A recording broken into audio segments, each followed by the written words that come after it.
This is Bawku TV. Truth and integrity.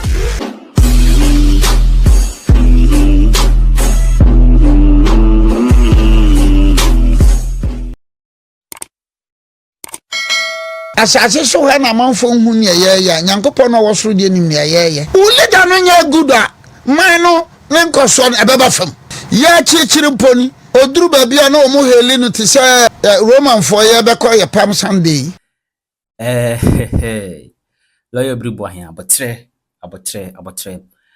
lawyer nana Obiri Boahen ena ni wo faye basinteli Malik won kra bedi abra na beje wasiye bobo mponi ne beswa sisia ya shase 2 months ne kwa 3 months ena mebu nebu wo office ombabuyi obi apa adwuma se wa promise o adwuma ena otimutu so na ye oba na ye se ye josto se dia Roman for beko Palm Sunday ehi ebresa no ena de omo so mbo pa adwuma wanya aba ntimo mo adwuma nye na no Obiri Boahen akasa dia fa. In fact, Rambo style and Kede Kwakwachi, Reverend in Team Fojo. They take on that, obete. After no, in some dwejiri, another pray. Also, the court issue no, and semi pie banning sankatwa. Or no, Oheneba, lawyer Obiri Boahen, no Oheneba, dia nye easy. Abusanya botre, na shebi. Is there hope? So I charging look. Ya chichiri mponi. Oduru ba bia na omo heli no ti se Roman for ye beko ye Palm Sunday. Omo heli no se Roman for beko Palm Sunday. Nda asem obeka fa Bawumia ho. Asem obeka fa MPP ho. Asem obeka fa Nanado ho. Asemo beka fa mpayimfo ho ene ne papa wonja ne papa na wo controller yeah Malik Basintele NDC Malik Basintele occupy position we no ne papa Paul wo no na ye ketemika beka say immigration panyini controller yeah immigration panyini is it not family and friends fifi kwete oh that's okay say they go outside Malik Basintele mo NDC mema na mo ko mo nkrisa no se Malik Basintele am parcel Obiri Boahen chese o papa wo ono na President Mahama odo be hye ha no odo papa so akoshe immigration ani order bi they should just ask him kase onka monka bibia ka ani ana there be o papa true or false Malik Basintele ne papa wo no biological father. Family and friends as a beken. I will for this country. Misuma Ghana, Mammy, be a lawyer, won't say now cano. I am a attack a keeper and a profond also. Until Kai man, Misuma Managana. And I was saying, no, I wouldn't know where you're training crow. Where Bosumin Mayo, am I? Nobody Bosuminum, Bosuminsia, affe. One Yamachirano.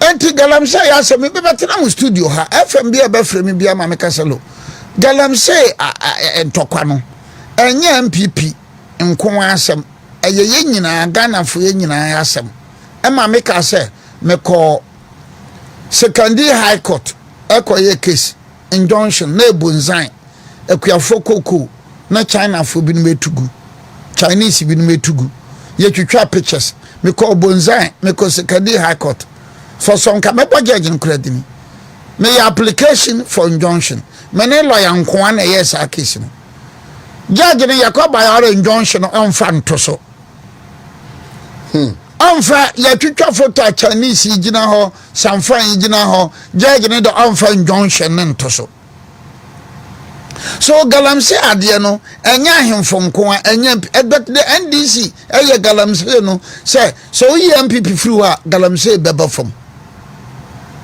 betena haka se ya no entesa ye amanyosem a mom ye hwe ne yenka nokora ne ebe ma ye man no ne ba be ena galamse na tiko fam ana ena excavators ne bebre nyirai ena excavators no mo nhyi bi no Oma Nana Kufuado Penso almost excavators no or say reckless and irresponsible. Yeah. The Minister for Environment. Yeah. Say the assembly na no waka. Wako so my excavator my enhye. Enye say nipa no a. What transia na say business baby say Nyankopon say nyame na wo ba bibifo akrachefo ni nimdiefo no. Sa no bo ba na say bebe asase so ha bebe fa asa adwene no. Hwe ba bia nipa no kan akufa do penso. Oko kan say oh ne o ma yehye no e reckless and responsible. Mahama penso ne ya no minister or say Mahama makwai mehye no. Hwasem President Mahama himself. Me bedru boko a na waka President Mahama. So we galam say fight say mama ya be tirim be. Oh, ekosi say. Enkosi hwe. Because na kwa ya show say water gas ni video ni mama. Oh, agro bi ni bedi. Because mama ya ti ase say. First for no Erastus asare donko ama ya ti ase say. Ba be wo kwaye num ho no. Tu ekutabe. Ene nyema ekitabe no. Enya asam ketwa. Kofi amabu ababe confirm Erastus asem. Se hwe tu ekitabe. Ene nyema wo be ho wo kwaye mu ho no. Of course, okatacha free fast so expose bi. Tu ekita wo mu. Now, Matecha binim Cameroonians. Ebinim from Guinea, ebinim from Burkina. Badi tu aduro, badi sikana aduro, badi MPP time ne be wo ho, NDC time atiatisi. Twika sanbeka se atiatisi agensem. Eti ba be de campaign pa na ye de campaign pa. Me bompa yasre me Nyankopon so o ma me ahodene nimdie ne nyansa na yentena se na me nkotra se nkosi 2028 na yenhwe what will happen in this country. Yeah, Nyankopon ma me ahodene o ma me nyansa bia na ye nyina no NDC ye no se well nkwade ye data no sabinom sa MPP ni wona NDC abakra eda e bia ye nyina nyi but o hwe se ne esie frase dia akoda bi no ne nua wo na ne nua no tiam se agema pra na no wa mo papa wo achi ane ne maame na wo mo nua panyiri baako ekoduru ho ento hwe ane ne papa no bisa ne nua na waduru nso atese no ne Oheneba se no yeye on insanity exactly o hwe pra na ne nua ne pra ne papa bisa se kwaku na atese no wa yesi so yesi pa na kira se dia yi ohwe ne ekoso ohwe ne yetete ohwe ne yekenkan a na yese bia odi don saguti country na yo ma university lecturers Utah Professor Jampon Bananado declare state of emergency when declare your strike as for problem can declare state of emergency as for Kobe Mensah as for Oliver Womawo and the rest state of emergency na atwapia wo boko ho demonstration anya ne no ko tu the say police for car key no and then so we are hugely disappointed we are drifted ya ko he fa say because some me especially be the main MPP as a party cra MPP as a party, the MPP for Bilim Kabiswa, now we are nokre. But meanwhile, we are consistently. I've been very principled and honest in my presentations. Men some American many ya me ya name a futura mitron Casanino, some people were power, NDC were power. Men some American who shall be content. So be a fukani. A bonnet. Etia Basha, me crown and chess and me with a hookers. That's na ekoso hwe malibas ntelo wan pa na gidi sese NDC bapawa malibas ntele NDC mema ne maya de be kono ho na me se na watwi mu NSS boss said the NDC from ranche ma ba wona dinatam na watwi mu no anya no na am se obia nko ne secretary ho na mfadi reposting no and so be the beto said the omosia tina tem chibani no mu Patrick atuano mo nyina omudi wa chibani no matem chibani mo nyina atwetwe bi sa ase wo ye de ne kwotena ho no ni refi ne ho ono ko mu ni mebi ofri ba ye ene wa beje appointment ena all frustrated tape for and so ECG Eastern region Krobo side or my demonstration say ECG boss uncle mre ye hu hwe and number 5 who say let me get it yeni abani ba kwa on wo krom on PV Jantua and CPP for NDC no yes CPP stroke NDC for PV Jantua abetwe e wo Facebook say de enough is enough that be enough is omo no omo humiliate asantesa omo NDC that be na kwa I think enough is enough I shared with you or say from Monday enough. They will start or say okay or say we will convey our misgivings on Monday. Enough is enough. This is humiliating. Hashtag Asanteman. Or no or apply say opeke me boss omo short listen the pa ye be vetum ko man for na nka ho na so no ye CPP he was a staffer anya no na ni nua ne nana ye agya yeah the papa ba I think so from Fresh Town wam fie wo he wam ye CPP first local DC every day what radio so anopa awia anwume and some of be ka fa na na do ho ohun hwe me just abia kakra ne mu bi no ye nama amanfo de besi akonkon se ya me Obiri Boahen especially me na amanfo de besi akonkon krom ha omo de besi akonkon ne etupa da ne ye de nwera say when they meet you one mo ka o masemu a he me say o ye MPP ni na minister bi nse hu na wedi ye appointee bi to abamabu a the NDC is not the option because mo ba ebusumi mienu ni won ko mu ho ano AJBP ne tremu na yen correct the wrongs na yen manage yie na yen get the right people to lead us somewhere along the line NDC buy no kra no I relieve tension bi kakra because you see I can say ebia metwa ebia meti ebia matwa ebia mati ebia mahwani so what tension na eboboba Ghana no a now so ka wo hwe yi na san kan pipi nwene ya nka modiri bi betuma sigana oh yes because I say NDC for no pen for no convince nkora no say munye ye mo bre mo su AMPP ati kwambia so mo yem pema MPP ntumu ya pema MPP tungu a obia be yi na so for ni be preaching nobody should attempt to change the will of the Ghanaian people. Na Ghana ye Christopher mane nti kramoni this were the west. Hwenne bosumi kakra ba ya hu say ozana make us say look the future of this country to 2020 is bleak. Me obi am ye me say me very bleak. Avid reader making campa. Ma brabo no nyina me ni je wo wiase nyina ya kenkane akenkane nti o kenkane a ma wunya nimdia no wunya knowledge no yanti na Ghana ha sem bia obafa bia no from ya asa wa twoba fufuo ene wo fa ya bobo petesion obewe ekwakosi esa minim Ghana bibia nti na topic bia wo de baba bia on the top of it enti obi am wo top no na sem ka cho se oh me nyina adwembone magana de but o hwe NDC campaign na omye ne nsam na omkan no because nka koba se MPP nwene ya nka babi bebre no ebe no go area babi bebre ebe no go area so we hu na mekire no na me so have been very principled one say MPP for no ye na nya me se we mo ye we enye mo akoye National Cathedral sika na mo ye no ye nya mane sa ye mfa mane enkoye sa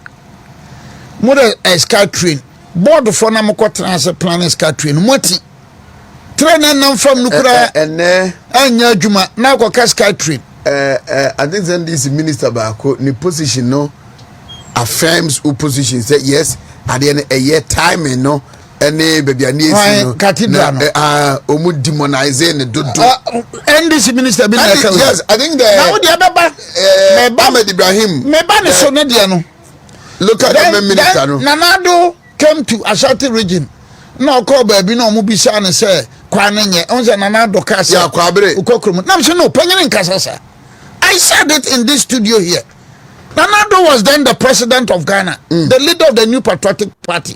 Me tena ha, me Obiri Boahen say, oh, Panyini nkasa. Panyini won nkasa. You can have a nice way to answer it. What you say? Well, now I can say okokromotia. Me tena ha kai. Me wa MPP. Me MPP ni. Me kafa me say me Panyini. Ha wan kasa yi. And another also incident happened. Nana do ko baby. And I saw oh yeah, and say hene bi no. On sorry, or hene okay sa incident. Yeah. Because Debbie, man Panyini, Debbie, man yesa. Man Panyini, man yesa. Why? Because I know a lot of history in this country. Sa hene, sabi asate hene ko baby. Na wa bedro agona, wa bedro. Ana sa tapabanie. Ana atronia pumosu. Ana tano komfo.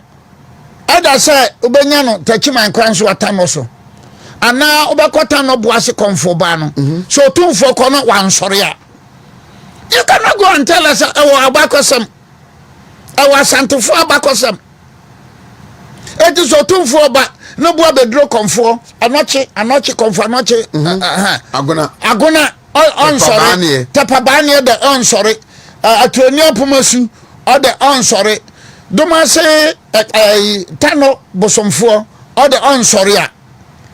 Trobadon chumpudo comfo or the men soria. One channel now because of wumuade. But ya anima santi abakosem yanimnia extra one sorry. So if you're president nasa oko nasa hine bia onsoria. Eye bebre one bia onsori two. Bikura sabi obi anani yam. One nyamiche ni yam. Sabi ka frache bia na bibiasi unza mpenfo beka so obeba no mienu na ya tena se amana bobe no nan enti bia na onidiye so na do yes on sorry me ka say no look wo program no a anya no na ese de me kan na people for bring didi matem mamfi mamiaba be da ma ka magin sana mahama so bi o ya na mahama de no de kura de chese no de ukra do kura enye okra no kura nyeye because you don't know any soldier for kwashia ye dress soldier tadi menem say akufa do dress bisada Debbie ajakum ko for dress bisada maintain abakosem say akufa do aye mama this is the second time 2016 I think somewhere September October ceremony be say ya and the show ami we na ankasa. It's not good, President Mahama.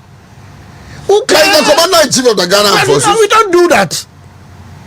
We don't do that. You are not a retired army armed officer. You know. Apart from that, share all your campaign consistently. Me better me no kura kandie. Debi because we no kura kantino. Wo nyesi kanso be wo nyankopo dirim mrempe. Consistently, kusasi mampusin tokoya boko. Me better MPP time, me better me say MPP from Fonso. Me say NDC from so. A problem no, a problem about more than 100 years. I know the history of the area. And pay Odibe history in Mubiupa. About 300 lives. And a wiki Munkwaya can once a move. 300 lives as reported by Daily Graphic. 300 lives, Nana. Look, we say, Kusasi, Baba di who for pan yet. Look, Ghana politics. So we are Bama, now we are buyer. Nasa who CPP, no NTC. Trance. Now go back to the drawing board. Nasheni. So Betima comes to come. Na yen so de bibia anya ne ompanfo e ka no e na obeti na wa wo de wadwene ebeye why she President Mahama rally ewo boko na okoka se NDC ya wo power asomdwe wo boko sa NDC ye ni power asomdwe ni boko Oheneba wati asemi enti obi awo bokono it is not only kusasi fonko na pasumdwe mampusi foso pasumdwe bisafo pa busumdwe gurumafo pa asumdwe ene ada groups so ewo ho bia organ pasumdwe me aminim boko abakosem pa no na me so me more of Mamprusi, more of Kusasi. There be am ka say me Ope Ghana ha nipa ye detribalized. I am Obiri Boahen. We me free obi ani ho. Because the tribalized say tribe bia me kwa wo mo gemi awa tu eyeme. We me free obi ani ho. I am the only person in Ghana me are highly detribalized. Etu de me ko baby biara ya yam awa tu. Enra in court prison officer bi oya atrankonya wanu. Me kasa wi me pie na obache me bamme. Because when na kuraka ene nyam suro ene nyam feriye ene no kuredie ena be President Mahama kasa say ni ho a NDC ni ho a Bawku no na NDC wo ho de a na get say Bawku jo ena okoye campaign and MPP lost Kusasi dominated ni nyina Puzika Zebila Kulungungu Bawku ni nyina MPP folusie ana NDC aba atokwana da so Emimpo ayedin to the extent that they will attempt to attack the IGP. Want to say ayarga ni fie wo machine as police commander fie as police cars or baby wo ho. Never in the history of Bawku antokwana ye gane sese broha. Na me mesra me nua Kusasi fo no mesra Mamprusi fo no mesra Bisa fo no mesra Guruma fo no e ma makanya me Obiri Boahen sada me sayem mesra mo me pamacho mo ma yamfa ya ni ntu amanyokuo no so is it before Nansanane and Rane about 3-4 days ago incident no now I think Kusasi youth no I a press conference I question NDC for said they are doing politics with the name and then they are not happy with it. I am not correct. Obia Mekasa, Mampedi Ankabi, Interior Minister Ankabi, Mama Yariga. Yes, Mama Yariga Fino. No, Musanko say, MP Obano Sofino. Mama Yariga should. The Bia make a children say, look, Kusasi ni, on the Mamprusi in Yaka, but you know, a binum na wabontre prepreja, and Papa who for pie. PNDC, CPP, PNDC, SMC, NDC. Why? Now tell me why. This Bawku issue has been more than 100 and something years. Hey. Oh yes. Yes. Titro, Abrofono, around 1800, something. Omukotena Gambaga first. And Sena Omuko Bawku. But even with that, before the advent of Abrofono, slave trade no Bawku no slave center. What you see now, the Mamprusis are saying say never wo the Kusasis are saying say but I think that in all honesty the history books will tell you say no Kusasis no more first. That one aside with that this position Mijitum but no Kusasi for any centralized government. Okay. Kusasi for no abusuan bi na omo hye omo fie na omo tendanama omo bosomfo no sa ne be nya centralized. What you say bia hye ne fie but the Mamprusi system of governance, the Gomba system of governance, the Gonja system of governance, the Nanumba system of governance, the Mosi system of governance, but they were centralized. It's like the Ashanti system. It's like the Ashanti system. Baba nsuya Ghana bakose na bensuya bakose na be so da be die mu bi no atem no. Like Ashanti system of governance no is centralized. Obi bia ni na no ba bua. Ba bua. Eti obi wo soro Asante hene. Na amanhene nkrabata no. Sa so far now no aduosiensia amanhene aduosiensia ko aduoson. You know, if you take the Yana, or Tiendi, but our soro, eti, so call Nakofa Karagana, Okofa Miona, Okofa Kumbungu, Okofa Tolon, Okofa Savlugu, and in Yakanunina, Basso by a man, Wawuna Mechirano, eti, almost centralized. obi wa soro no ya ana mbachoti na mecha se enti karaga na no ana miona ana tolona ana kumbungu ana savlugu ana diare abenyina ne ka be manhene no okoha ne batakari na obonumu a oye manhene but obonumu a obonumu ama ya na so it means obi wa soro eti yanya sante ne yabenya dagomba yanko gonja bupewura oye manhene boliwura oye manhene wasipe oye manhene wa ane ne ka ho enti ba nyina ba manhene but babo bemu a be koto hu bewura no so wasoro and bewura no wasoro ne ya bonwura wahu that is the gonjes now ukona numbers ukoma mprusia gambaga oye manhene wale oye manhene burunku yoyo oye manhene banyina be ye manhene ne binum be baba takarimba fam obonum hyeya obonum a ohye nayirase so in Bokono you have the Mamprisis no centralized system of government. Then the Kusasis didn't have a centralized system of government.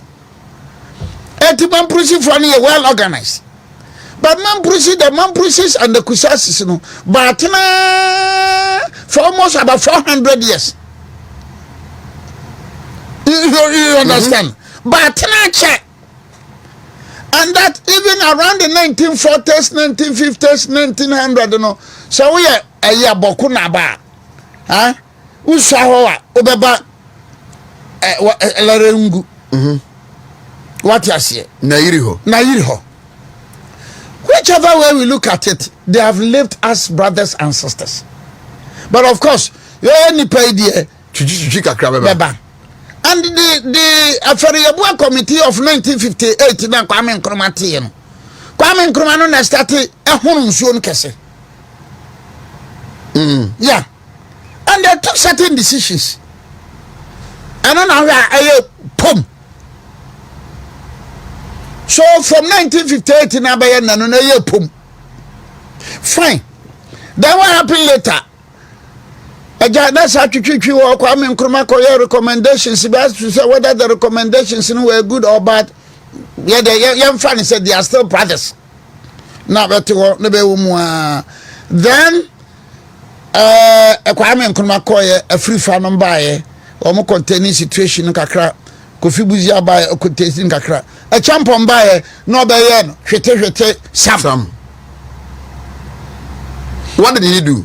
Sir, most of this pro CCP for no, pro CPP for no, ta align with the Kusasis. Okay. That has been the history. The pro CPP. It is like if you go to Dagomba, the pro CPP for aligning with the Andanis. You understand? The Wenchi pro CPP for Moribedia too. What do you know? That has been the tradition. Then Rollins even also say I didn't be a big prepare. Rollins passed a decree, I think PNDC law 85 or so. Now Rollins Henia be a wawu, Bakuna baby a wawu, no yaman prisini. Rollins a decree to descale him wawu no. So on your hene at the time we are no your hene. These are some of the problems. Nipana wuko. Alaji Yeremia was arrested in 1962 during the Kulungungu incident. He was a boy of about 14 years or a man Prusini. Alaji Yeremia only represented Upper East or Council of State MPP type. Kulungungu incident, no, I owned Alaji Yeremia Kotum. It took that. He was 14 years then. 14 years. It took the intervention of the United Nations. Hey. Yeah, so Yakora. It took the intervention of the United Nations. And I'm Alaji Yeremia. Into design. Any password brewa man you say mupao. So crab and tell you that mafia no ne akwaje who those who were tribal say akukosa no na Jaji Jeremiah nka ho enka na obeka ho ne be yi no so Rollins decree no and Rollins banned some of the Kusasi Mamprisi leaders from Bawku. Rollins banned some of the Mamprisi leaders from Bawku. So Alhaji Jeremiah no so no ne papa Alhaji Jeremiah papa na he was disclaimed by Rollins that decree. And therefore, Alhaji Jeremiah no nyina jani free Bawku. Wow. You know, so Rollins in money bibi ni. So that explains why you had the Ayare guys, then the Bugiris, and a man for be branding na no omo ye PNDC supporters no. But whichever way, whether Rollins ni ye no from so no by Rollins ye for so me nyini say ebe ye fese ye be gina nkra ni mu atete nkra ne. Dia me pa ye ne kasa me kasa kire me nuanu Mamprisi Kusasifo Bisafo Gurumafo no say ma hunu amanyesemfo ayeye Mama ye go ka say I think somewhere October November last year say government no etwa 6 million Ghana cedis for to kwano ho nsensem a mo de be mabat almost spend this kind in other things and that umonye ho he I mean obia ufiri ho omani bire omode kono so no obia ufiri it's like you made us know say you know a lot and you can do a lot and you are the majority and now you are the majority leader but you seem not to call I didn't intensify. So it is my humble appeal, my passionate appeal. Kusasi for bebre me ka say Kusasi Bawku na ba ho se sie you know ne papa adwuma wo sunwane civil aviation. Yes, me papa na damfo no. Oh really? Yes, Bawku na ba ho se sia no ne papa atraduane ahyamanum asomensa atretimite sa ne bada. And therefore I have every right to call the Bawku na ba se minua. And the Bawku na ba has every right to call me Obiri Boahen say minua. And therefore, minua Kusasifo. Sana Mamprisi for so me call na yiri ho. O de nsa tuntin se me na we. O ya de na wo hye manumunyam. Na yiri. De nsa to mapampam. Mamprisi na yiri. Me nana o ya de o ka nokre. Na nyame ahye wanumunyam. Na Nyankopon so be hye. Na yiri de nsa to mapampam. Na yiri de nsa to mapampam. It's no Aye. I know history has it that look. Nairi. So Nairi. Oyoba. That is the history of Oyoba. Nasa ungo. Na unye brebre na se timi ma kwa ma wo so Nairi nsa. Na wo che Nairi ka se obibia be ya. Obawo. Anya sam ketwa. Mo de mo nko soro ho ahu ne ekoso wo soro. Yeti ase ha na ye hurusi. So Bawku na ba nye nipa ketwa. Na yiri nye nipa ketwa. Ya na nye nipa ketwa. Ya bonwura nye nipa ketwa. So problem na ba na happy before crowd, you happy before ya de. What did we do? Look.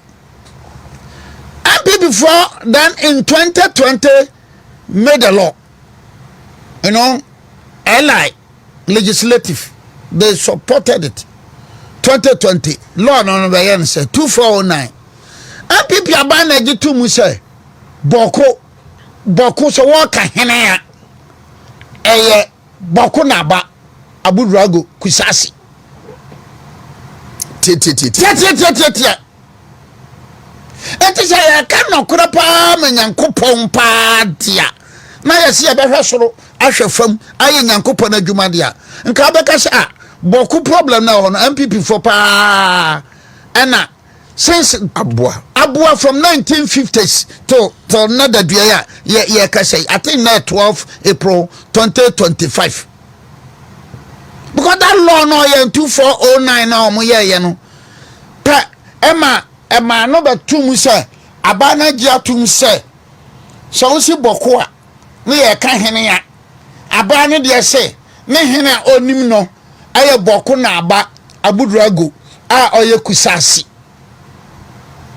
na pusiga zebila ane ne ka ho nyina no ehye abudrago asase.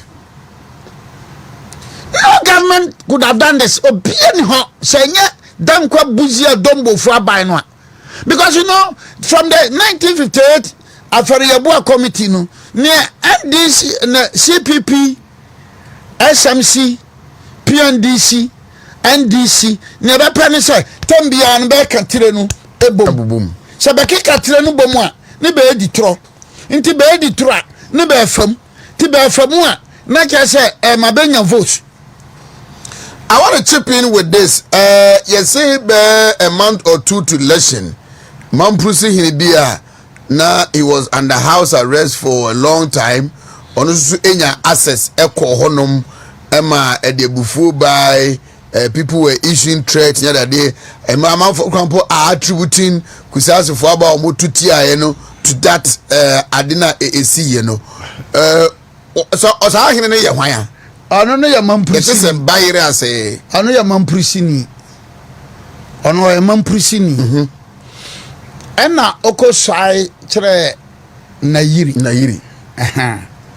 Ena Boliga High Court ade bench warrant say omo nkoche no.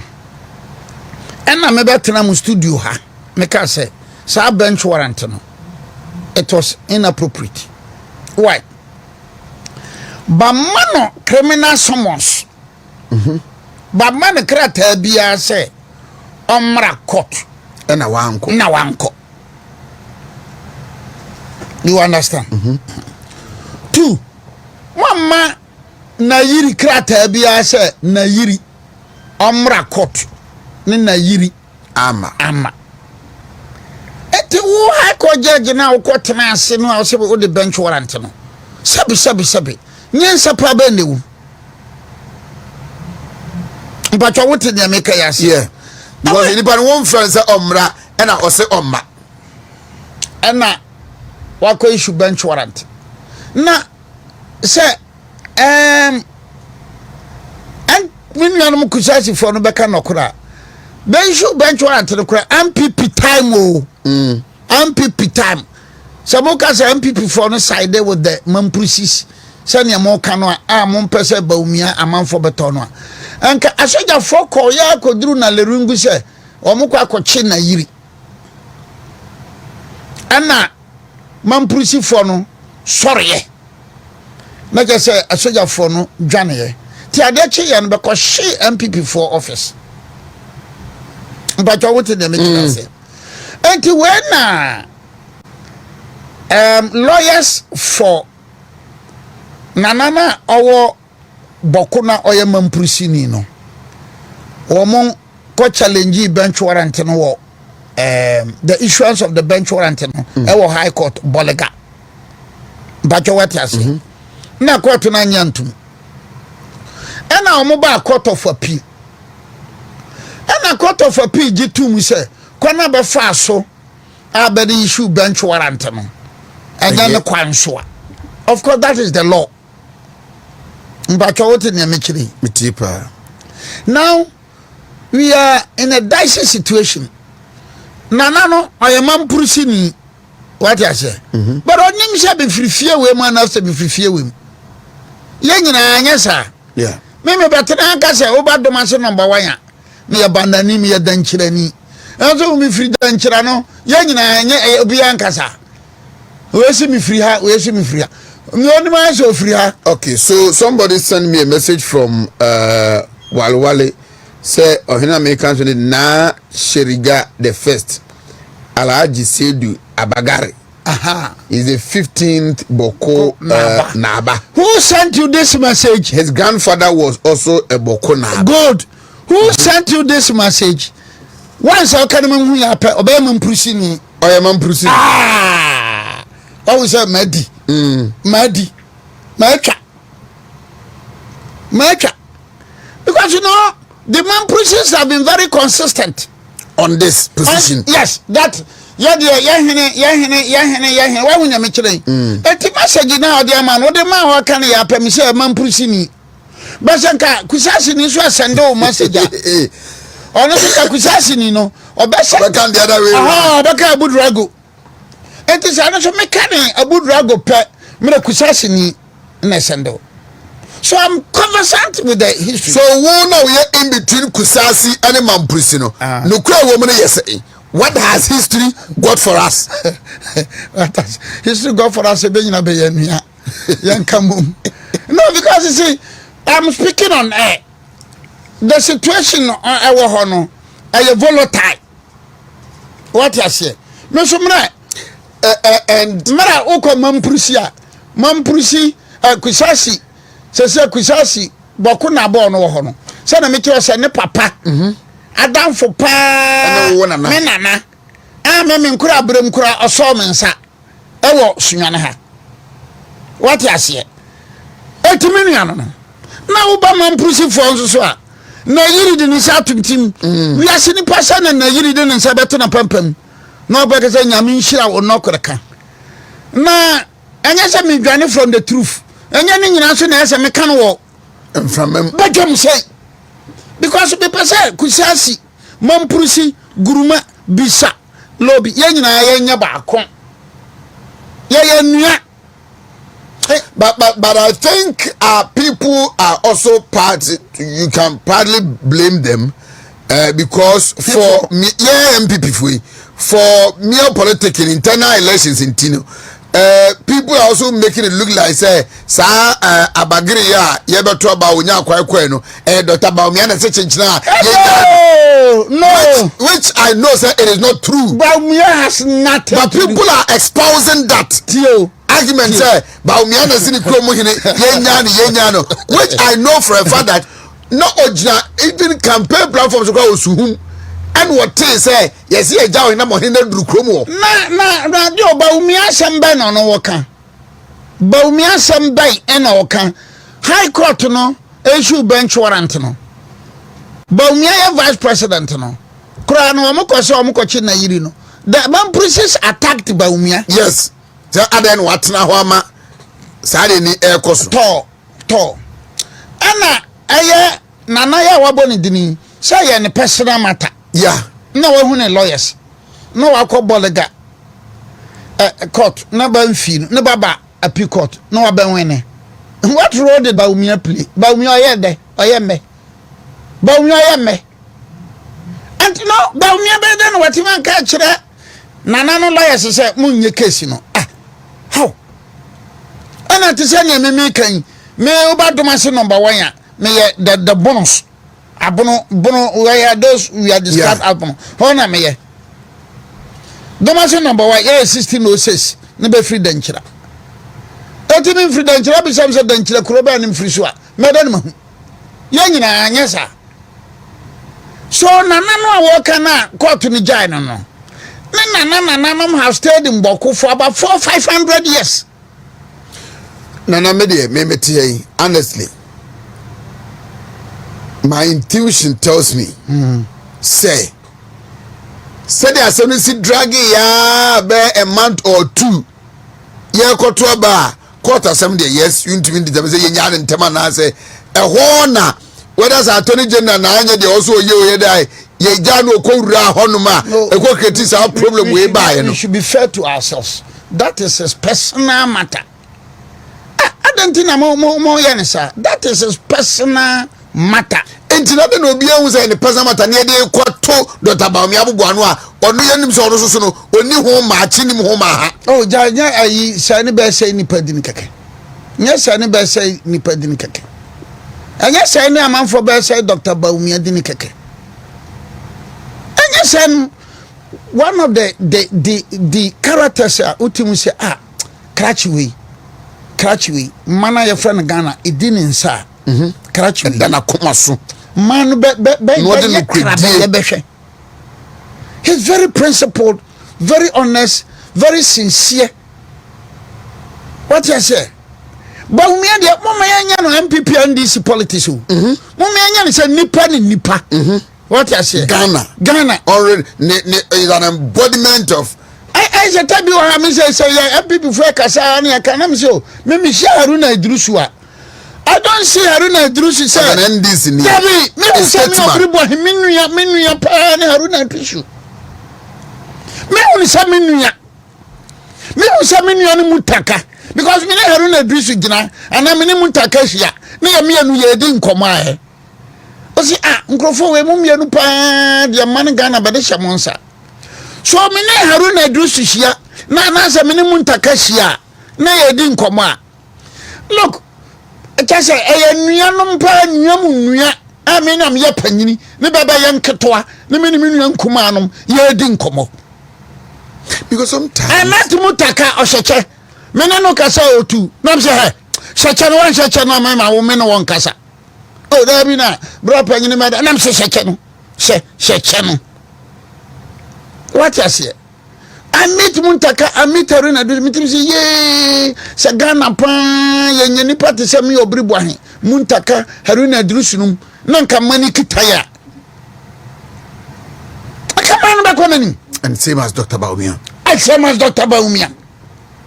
And same as Dr. Bawku. But you know, President Mahama, who got cancer NDC ni power, Bawku asundwe wo ho. Look at this statement very well. So NDC wo power asundwe wo ho. NDC every power asundwe masaye aba. Na wa ko kan we. Na chobo ye NDC wo power. Na manfo so ni NDC mra power. Na asundwe mra. Na NDC aba power. Say kura you don't think say for the past about 30-40 years no Bawku situation I escalate say that ni nyina free someone amanyasam for no ekaye na se wunua na mampurusi ni wunua no kusasi ni wunua no gurumani wunua no bisa na sane wa we kwa because me no me de banyina ya nua min friwa but me ne ba ya nua ma cheche obabia say pa say the Bawku na ba abuzuago meka se ne papa afa me ya so atadua na ma me adida makona yiri ho so de nsa to me na okachem se me na se kusasi ne mampurusi kontokwa na makogina se kusasi bono mampurusi bo I'll be sabi I'll be stupid me mom na metima ka che kusasi say minua jai maka che mampurusi say minua jai guruma minua jai bisa minua jai say stay bisa for de me kokulungungu Oba de me kokulungungu bisa youth na bisa ana gurumani wo Bawku na akasakasa asia me na me nka say me MPP me I don't do that any not do that. President Mahama ni NDC wa hun sese ba bia dru hwe galamse ni adru hwe Bawku problem ni adru wo fa ba bia adina jinsemu anka me pasa President Mahama baka say oh I am sorry ye campaign no na euphoria no wosoro na me kansem bi na bia fa Bawku ho na mesro mo mfa nkeme nka niema baba fam ati mesra me nuan kusasifo no mesra mampurusifo mesra bisafo no mesra gurumafo no munua wase ha bakopa ne me ati munua no a kasa kire mo se mensa da mensa yam mumma yanya na manyosem 5 minutes before 8 want to meet TV want to meet radio asokwa Kumasi the IGP's approach ono kura the approach no kura na nya ene me ma wanu nsi such a nice proposal mre me ma wanu nsi yohonu ono de anka wanko hokura nkeye COP yohonu ye begisi adan na asem we yaba wo kokase wo befa wo mu wo prosi. Would that solve the problem? Their recruitment will be prioritized. Would that solve the problem? You nyama men can be bintiao. Kanya nka be kan dey. Amaka say such loose and unguided statement on redraw. The IGP should withdraw that loose and unguided statement. That loose and unguided statement. Anya, because you see, Bawku town no, enya mampurusi ni kusasi fo nko anete ho. Nti wo ko prioritize say mampurusi ni kusasi fo na obefa wo mo purusi a bisa ni guruma ni lobby fo nso aka ho so. Na wo kan we na ade akire mu di nipa 3000. Ebre se fa wo mu.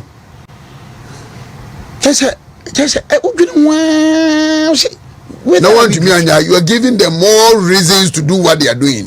Where are we drifting? The Mokasam basic Kraman in 10 years. Anna, no. Some proceeding no say on the decam betana ho. So Kusasi in the decam betana ho. Some Macassa, well, manya historical IB, say, I think I may be wrong. What I say. But Sunny may make a Cassia Nimuna, Kusasi for no, na Emsa or more hopa around 1400, 1300, no best and no more. I may be wrong. But whichever way, they have lived together as brothers and sisters. They have lived together for more than 200 years. They have stayed and lived together as brothers and sisters. And to Mauva, Mampusi Kusasi, so most IGP Ukasasimuya. Waka no kurapa aye.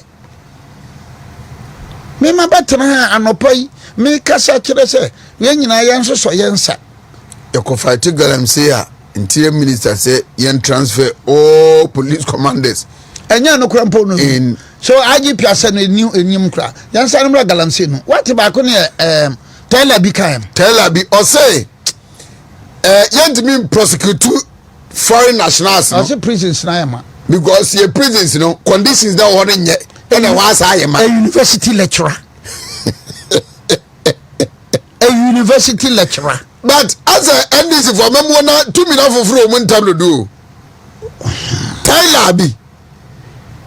So he was from KNUST. Now Tyler B. Radio soon Kumasia. The 2007, 8, 9, 10. Kumasi mkwa. Mkrai. Adam. Tell me na maybe ya kase omukase ebuo bi firisoro. Ana ezo fa the kete free fie no ko say KNUST Ipajo Park honum. And one ne mada so say yes ebuo bi firisoro. Ana unim Joy yan interview no na o kasa no. Se no makan. Na me kasa ebia. Omo de kasa no. Aka intimate na say there are prisons conditions. Is it the Taylor be na Oxford University no na say Taylor be fufro. Timi hwe ni kiki nam say o na Oxford Taylor be member of parliament talking like this. Prosecute foreign nationals. Na Ghana for the better prosecute. So your conditions na Ghana for. And when you have this type of characters leading a country, character way, I a deputy minister interior, national security can home, character, show the level of thinking. Talabi, like NDC for na can one. Look, there be Ghana for Mama Yanko and Kote Gani, Roman for Yamon Pines and Yanko Ponce, Kakranka Krakosi 2028. They to abana yenyi wo. Nanya na so free see dey mesi ope. Na eyema Ghana no ayama yi. No. I mean they don't take them for. Man yes sir. No, because she tell her biasem ya wo mo kan. Na okay ashawan asem bi no a eba ya osafo mafo. Mom ka say ashawan wo mama ne ko China. Okay sa asem no. Nsempa wo mukafa ashawan MPP aban. Yeah. Asempa. And now this is the position of the Ministry of Interior. Now salad no Ghana minim so basare so face biu. Oh me assure class so ha. It's a be on am say na court no buya no for. Say bi kura on be pardon. Bi on be pardon. Na minister say because other nationals now the Guineans, now the Burkinabes, now the Cameroonians better ban beba. What Burkina ni be your press conference Nigeria ni na Benita Peters na so call hijack Jubilee. But be what do ya na Ghana ha no so say omo fa na na be boy omo de osa boy si om do be ye patapase bi no mo promise so mo de be national security into all chain. I am Franco Shima. Yeah, Burkina ni o. Ada dia se na oka. Dia se na oka. Dia se na oka. Hu. Babi a ye nam no hu pa o.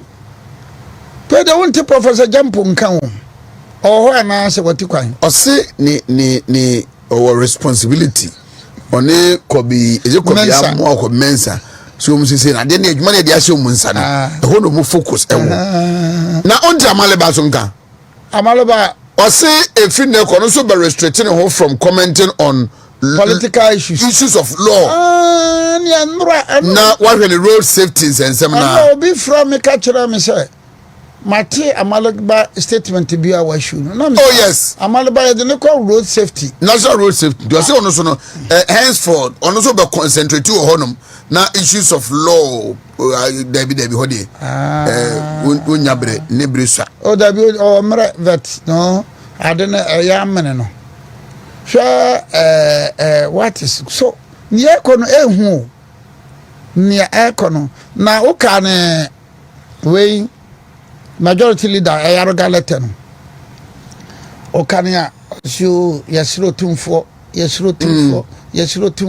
obi anye din yenhwe mo tumfo on say eh yesiro tumfo so Obiri Boahen na ko ka say yesiro tumfo Obiri Boahen de on ke bi Obiri Boahen on ga bi mai do bia no tumfo Obiri Boahen on ga bi mai ko letter no ko pe letter no he obotumfo dini babro be nu manansia ti omunkofo di otumfo atam no ya omonte na se kwana otumfo fa settle abudu andani de no Oheneba na no mo party fo gina mampo so omonte ase ma santini meye MCO asante mampo evoa NDC you unde ma sheshe dari nyina o ma sheshe na o ne mu motorbike so mo twa to say omonte ase ma santini meye MCO mampo ma mentram baby minkabi bedan makabi I don't want to be. No, that type of politics was a mentampe. Hey, just say no mentampe. Some you na yet be who. Miss Anyasam Kitwo. So what to me, Kikesi and Niakosoha,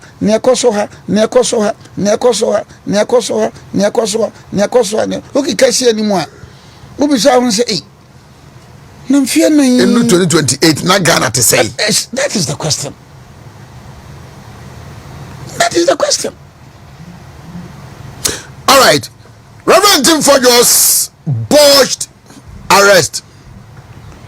Oh, picture and card it to so my Saga my phone. Okay. Let me try and get it. Ghana for Ghana for Nana, I mean you. Once again, it looks like until your Ghana na say your jungle be.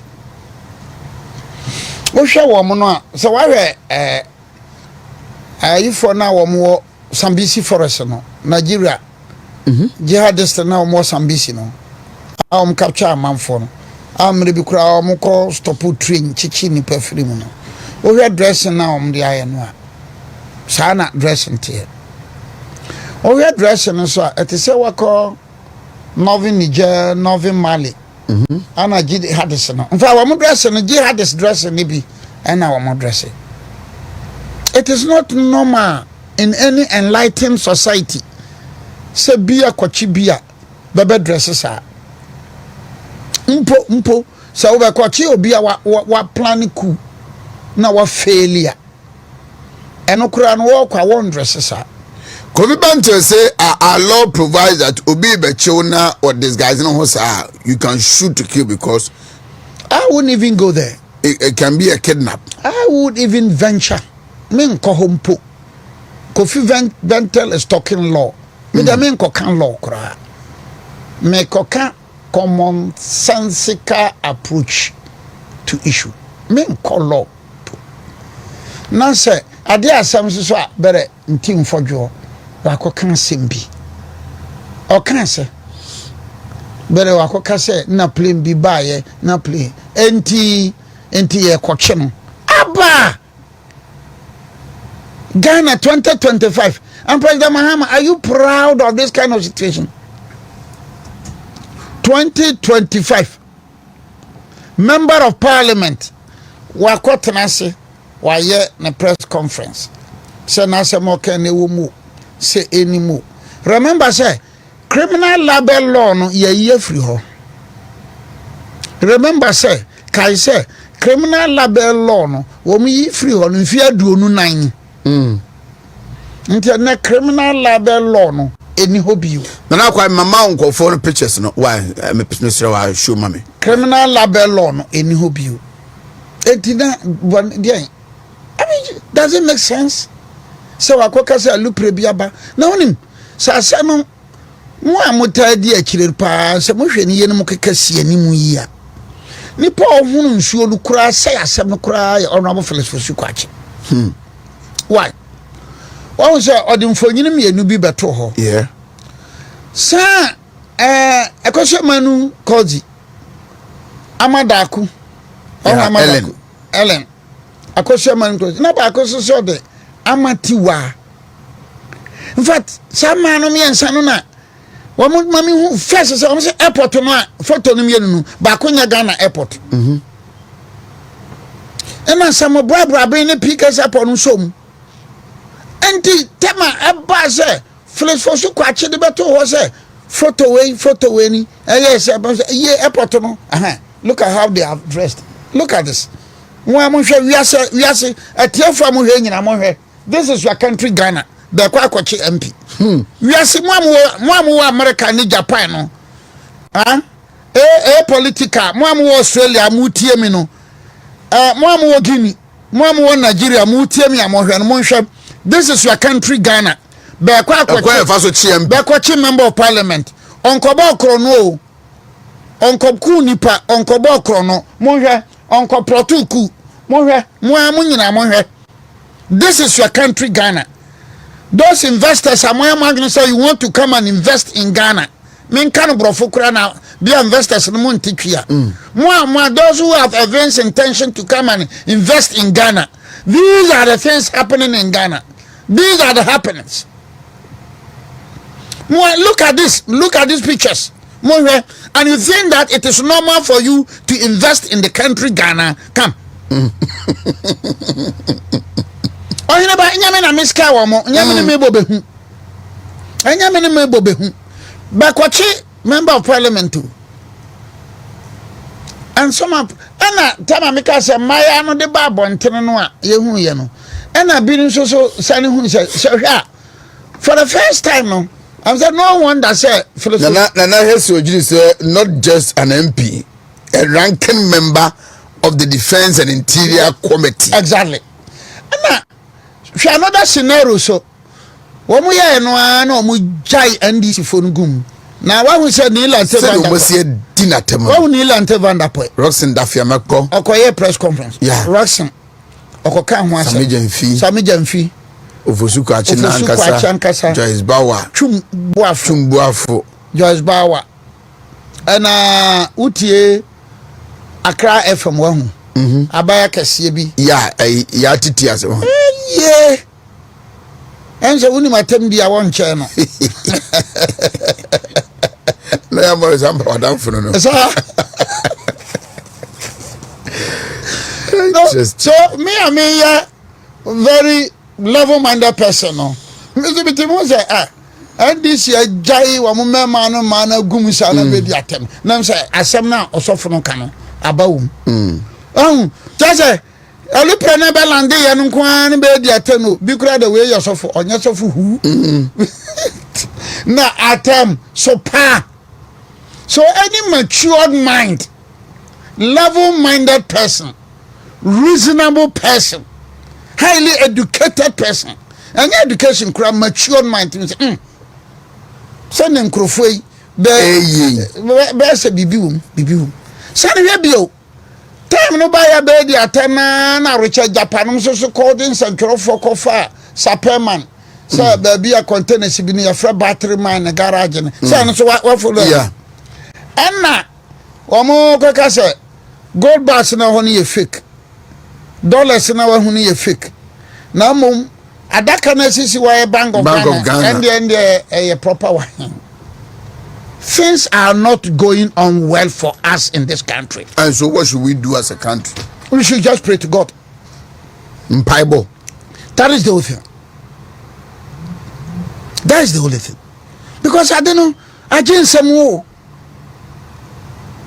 I didn't know, I didn't say more.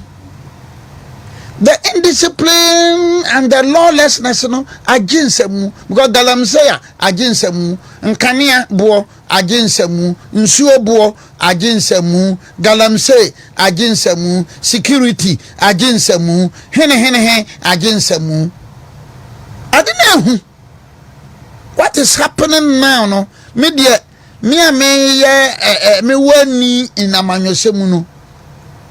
Me nyame boye, nyame yesro, nyame boye, ma 2028 nuru.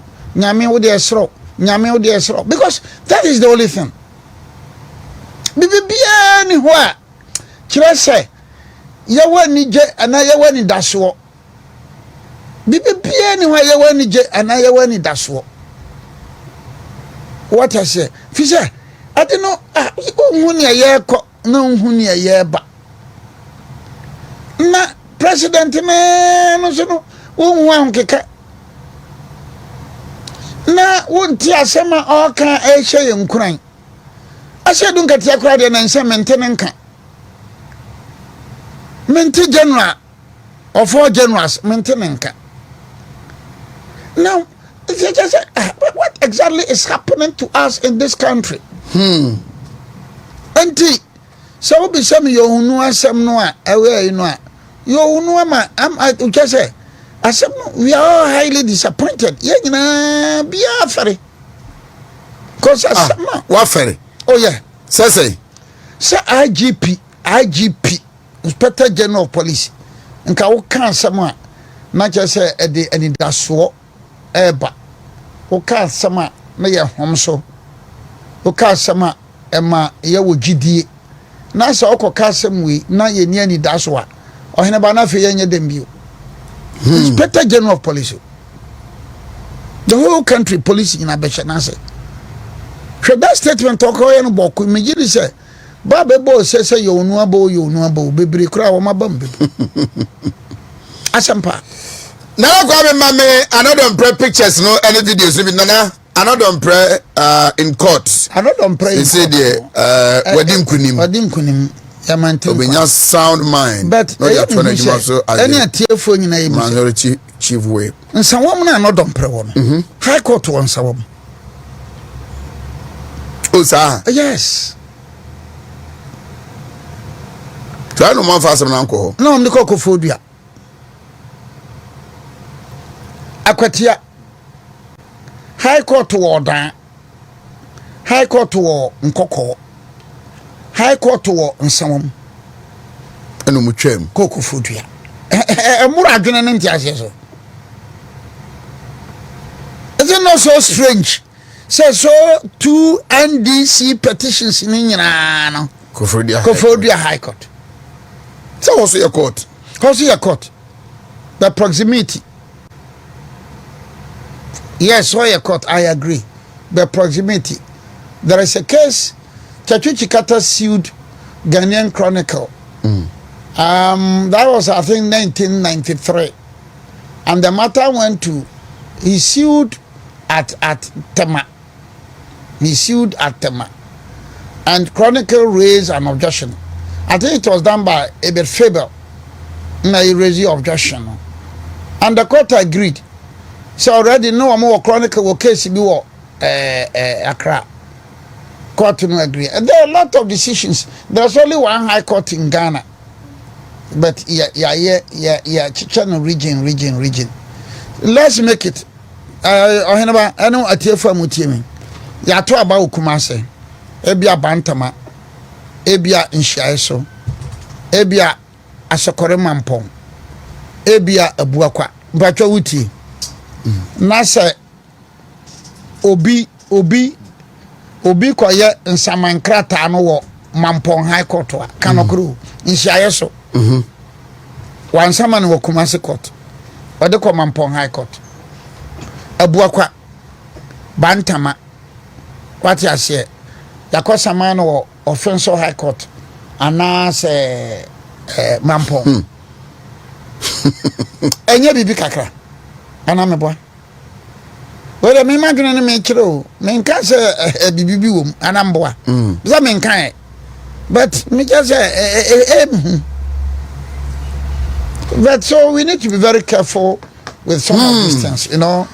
Yeah, Kono, we need to. Yeah, call to the far CJ's response to the petition for her removal. Petition, no, I said me were written on one day. 13 February. Katachi say petition on Bawku asem say mamene etian wo court.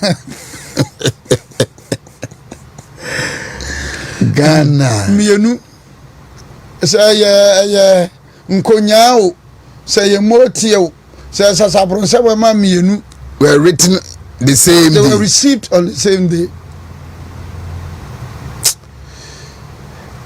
Nana, so why my men share honorable don't videos we be the pictures now for yemra mesrin call Tescon the rebranding of MPP Tescon and you what's happening video the pictures now Chief Justice no wa respond but na no wo call a court no wo motion no amaso nyema ekon ehu na esre Cause I feel I'm more patch out. Yeah, me legal counsel cause I'm 200,000. I'm because I'm some patch out. If you do share, come to 5,000.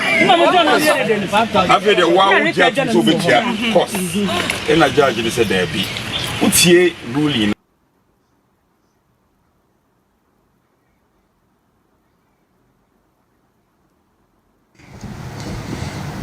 So Party College Dauda. The Republic versus High Court. Party College Dauda. What you say? And then Sanfaka, the Republic versus Party. The Republic versus High Court. Party College Dauda. And then the Republic versus High Court Kofodia. Party Kofia Sare. College Dauda diano. Omuye na ya Bruni ko samane. Then College Dauda went to court. Jabroni was represented by Nkrabi Fadate. And a answer so lawyer Akwatia Madam Free. Oh Papa Jama. Papa Jama also went to court. In the two cases, you know, combine side two cases, you know. I reported in 2010 Supreme Court of Ghana. I think so. Yeah, I think 2009 or 2010. Mijidisa. Adeba Kwan, I ran it through some cases in among say an election petition. Yengezate ya. Nako file petitioner. Unyenya cause of action. Cause of action say yeah. Say yengezate resource no. Na okosamania acha say mranso ye premature sana amrantie so minyahu anodom predi but looking at it no and say na me follow you know it could be say betimi aba say ne bengezate ye ne beko samania tisa bengezate ye ne beko samania dia another pre lawyers rely on expertise Baba Jama, expertise Kofi Sare and expertise College Dauda. The two cases pe. Baba ko book case you know atwogo. Apparently, Nigeria no na omkoya book case. But I ko nyina na nyina ye disua de. You know, but as lawyers we need to be extra careful. There are exceptions. But that exception I meant na hanka. Menka Adey. Madeni ye hunyan je se bia woni nipa no dey written na beko no all discuss. There are exceptions, some few exceptions bi o a. Yengezate ya kura you can go to court. Nti what massa exception na ma pleading sinu court no beto way no atwatwe. So election petitions in my baby, I started from 1993, 97, 2000, my baby election petitions. Many aircraft, my more than about 30 to 40. Okay. Now Toscon. Toscon I'm say better MPP for me man on man was. Go show the way our man started Kenya or Mohon. Yeah. Who say yes. MPP for any Asu Japan. Especially my son, the KNUST Toscon president. Godfred. Kwasi da se ochena apia menka ato omonsa afrem we akra me na me guest speaker ochena. So you'll be there tomorrow? I'll be there tomorrow. Okay. Abronya so beba. Okay. Yeah, kukufu so beba. Eni ni papi beba. Now, one more invitation na mama no. Me say na ba to aba. Ubono region MPP alusu. Bara me na kwamba fo abronya me ya ma MPP alusu. Committee no amanfo nsema be kan bo mo kan sompa FM. Bara me na kwamba fo abronya. Ashanti region boso baati committee. Bara me na kwamba fo abronya me ya ma MPP alusu ye. Tese national ye twen national so nyomba kan. Me ni se won have ka se me na kwamba fo abronya. But me hu ni se beto abawi a national report men test conphobia on baby as beto bansa from na kwamba fo abroje Oheneba enye hu nipa bere ye ne ya ma MPP abofom test confo na ya bento bansa frɛ MPP ba be campaign team members no campaign team members no hu se be frɛ bia be ya ye ma bere wom na esiense ye ma MPP ko position yani Good Friday michia agogloshi MPP bijene babi abeto ngene no bere me meka sankira be Good Friday nipa me bere mama MPP abofam no afa we from how we from Good Friday agogloshi jene for about ben safram me kwa kuja Good Friday no good then Easter Sunday enso matese ofanko akọ pokuyase ho no MPP ni panyine bi oye get together part ben safram na na ni pa mu da minimum amwawe na fa bia say so credit be from no it tells you that look the future of this party no is similar kwamba for ya beti so any bi no meka ho Oheneba also ka ho bi it tells us say individuals bi no mu a some MPP no ya twe ya hu say ya aguto. And my young man be shaman or so free. I'm a come no US or bonidin. No, shall not bet me dinkum. When I'm see media man or some crowd here. Mpesa me yam who am maliba. Mammy German. I see David. MPP Jina was so. That was a lawyer MPP Ejina was so. I'm so me. I dear better men can was here. And you need a report to me. Ebian be the HM say. Be gune kwamba for money was it. Sani ebeya gidie ne amanfo pagya bokosoro no campaign team nka ho campaign team national camp kwamba fo nka ho bara na mama MPP so but so it means that look some of us no asase so ha na amanfo hu ne ye nyankopon no wosoro die nim ne ye and God in his infinite wisdom obe reward yen God nyame obe reward yen. But me de nya material in kra. Me de niam ekokoso yi hyam nkunan se Nyankopon no mame ahodene. Mame nyansa. Mame menkansa mbone. Mama no nkosi baabi. Mame nyimde. Mama ba mumu as a human being de. Baabi beduru ana waba mabu and e si da bia. Mama ba mumu. But me wo said your name koi pa dia. And they said that President Mahama a year history. So question about you no. MPP for bet my history about 2028. Send your name koi pa dia. Because me baby bia NDC ya be yama NDJ aba. Me baby NDJ ba say na no yakwo Nkrofo football was it Central Africa nine Comoros baby ani je wo kakra no because no free ho no dia yakwani akwani a and do Friday so na a bulldog ne a 1999 na hoso de kakra Eva bulldog ano why e wo Asqua those are them in P. Oko Stadium Hotel. No, that's for that one. And 1999 so more ha. That's that's what I said. And basement and the nightclub so matu. And they're counting out. Every Friday. And they're counting out. And I has no back room hanuma. As I'm with your I has the back room hanuma. Bulldog. Because on castle cover cotton one eye. And they're counting out. And I was my program straight to my chambers. We come chambers are doom. Around 10, 11, 12, no man started breaching the ball. No man could shut them. They shut them until the following day. Hey. Oh, yes. I see. Yeah. They shut them while I mean, copy, mean, call Renam, mean, call no monster, mean, call Sladam Phobi, Nkopema. mean, call Pema. Hey. Yeah.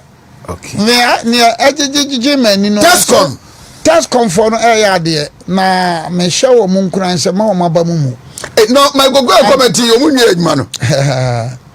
Well, there some me can of so let's look. So it looks like Jacquani I akufado yito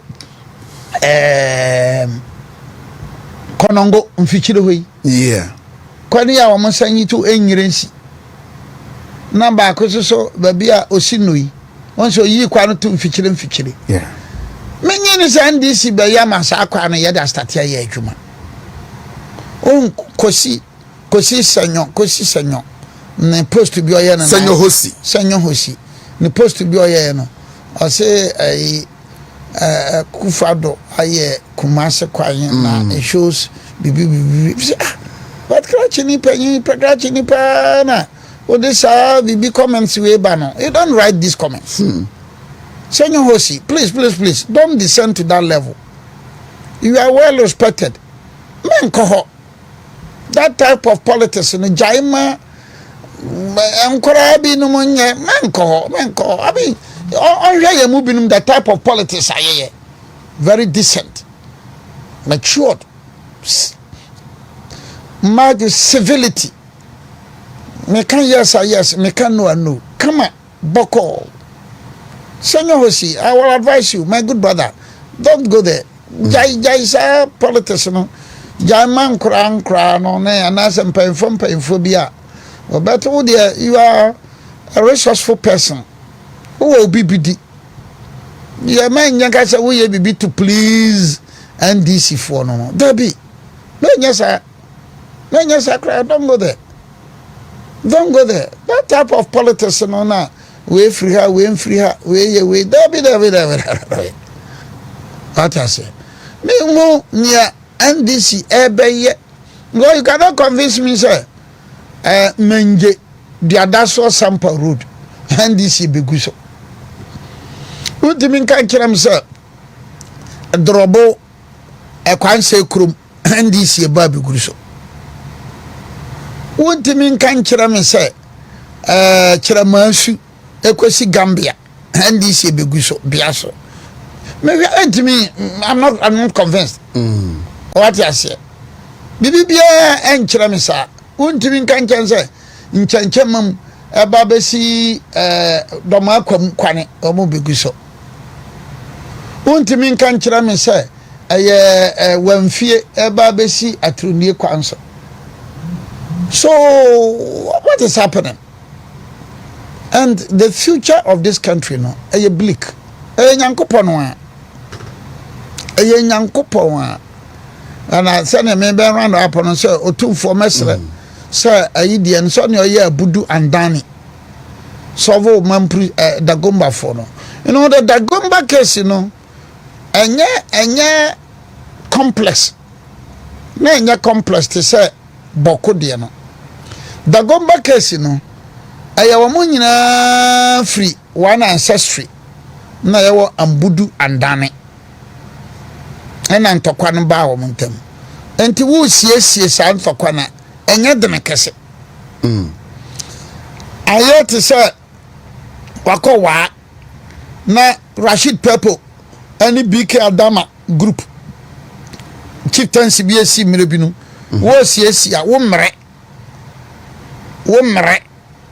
because I one group but the kusasi mampusi no wo bre we etene group we free we nananko but your reshemu so otumfo but so but President Mahama and ministers mo ma mentumfo monyai preprejane kese mo anu mama sani ma we nyina ba kese yo. All right. Some kasa yemu mo hwani ye. Wọ́n say along Baumia ye din. So ntokwa escalate Baumia wakabi. Onka bi. Atire baby. Odwene na ho. Anso wa ho. Baum ntokwa na escalate. Baumia tene baby. Odwene na ho. And I've said it, say look. Me anya say me ka say me de Baumia baba na me de ne ba ye na campaign team be yi me free mu na say no. Me ye bia I'm a student of history. Obia ni hono mo a MPP since 1992 ya do akopreko a wa wene Wadi nkunim. David. But even in Ghana obia ni ho ya do akopreko a wanya. So one will argue the Japan supporters the Muslim can say we are bent on winning the election 2028. And he said nanado conference and san o wini ye kufo komunu and san o wini a ye mfa ba o mi aso conference na je say ye kwa kolu 2028 ana anya obi na ka say ye mfa nko people will go to the pools anambwa obi na wo ba bi select obi start from 1992 Boahen 96 Ajekunko na Ajekunko went on 2000 98 primaries yeah sunyane yeah ko primaries sunyane no 98 so no bia nim say Nana Akufo-Addo ene bewene kodru wa no change Akufo-Addo 2007 ye wie Legon okay wanya mebwa 2010 ba ko kra first round no lead you yeah no lead second round na otiba 2012 wanya 2016 nnonya Professor Moss 280 before 280 no wa company no what you say answer na Professor Moss ebe wene so for MPP na NDC ni nyina no bia nko even Mahama kra no yes kra no baba you had to lose exactly time no one kasa exactly so if you look at the dynamics so history is on Dr. Baumia's side. Exactly. Push Baumia, but history is on the side of Baumia. Will you still be on the Mampusi train? I am going to drive the train. This time their own team, Bauna Uchi. Mina Michi, they said them Mikochi.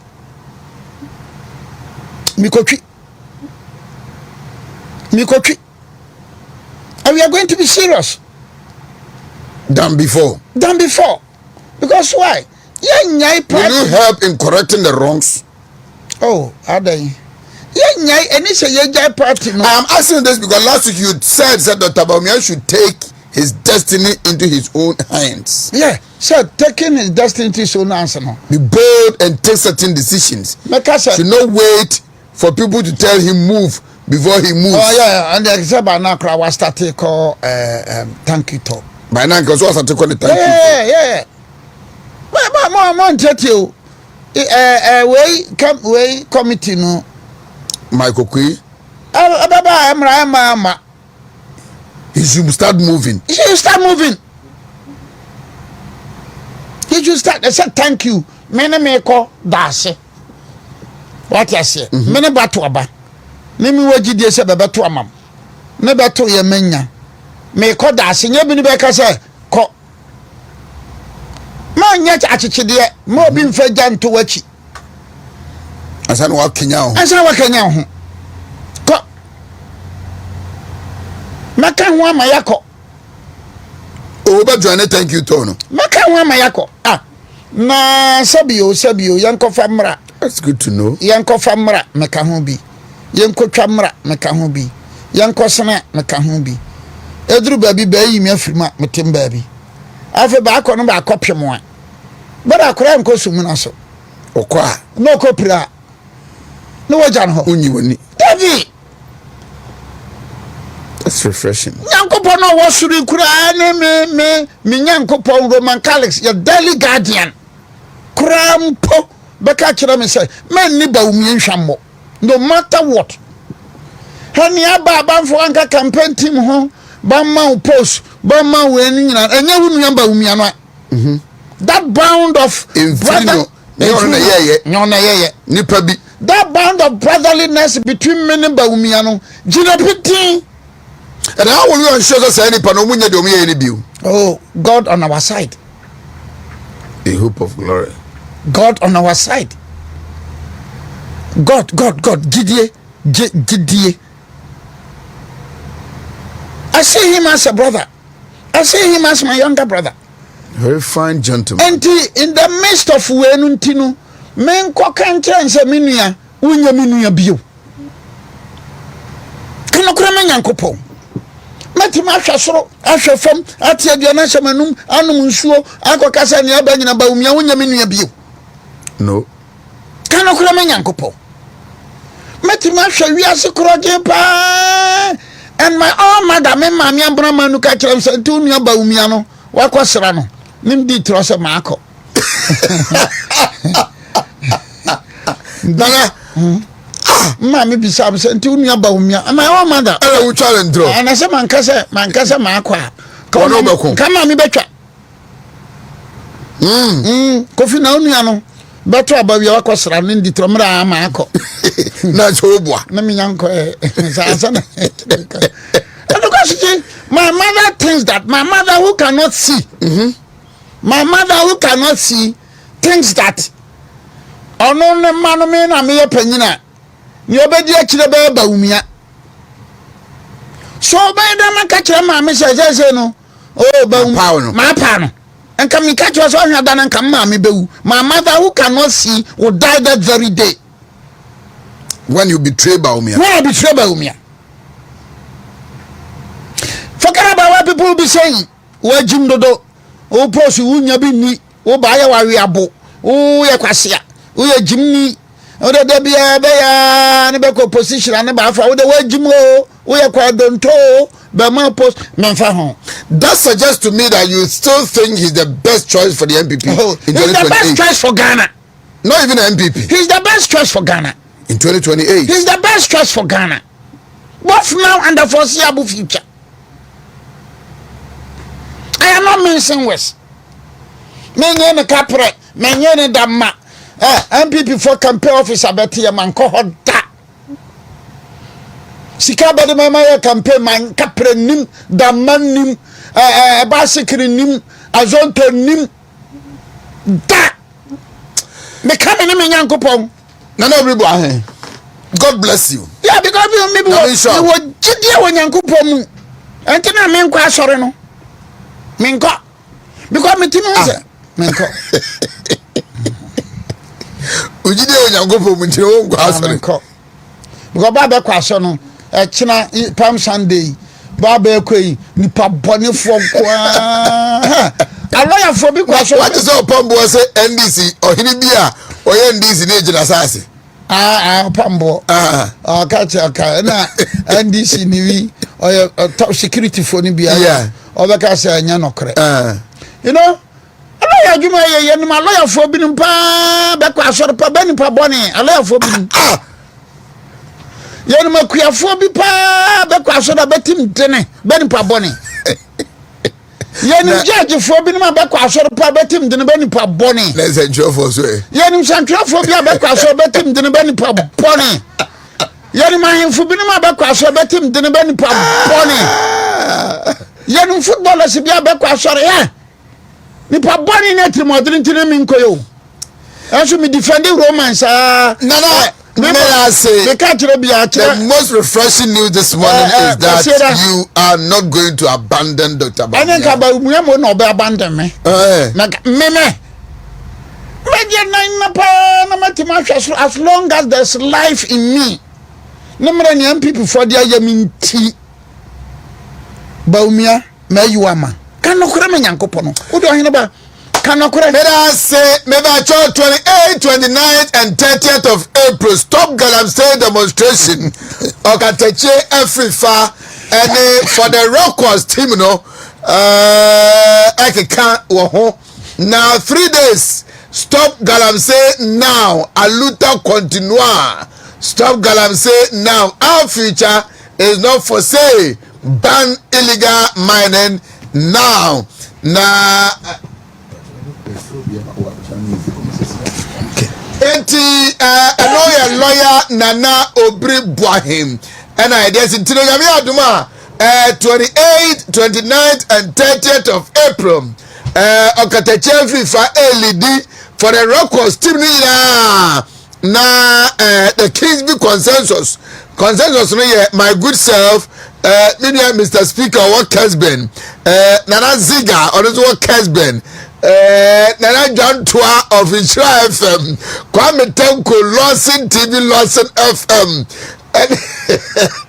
na mo yen wo kroma na consensus no mo yen stop galamsey no ya na cry we na abekumase na consensus no meeting place no coded me ka Japan baba mo yen mrantia mo nya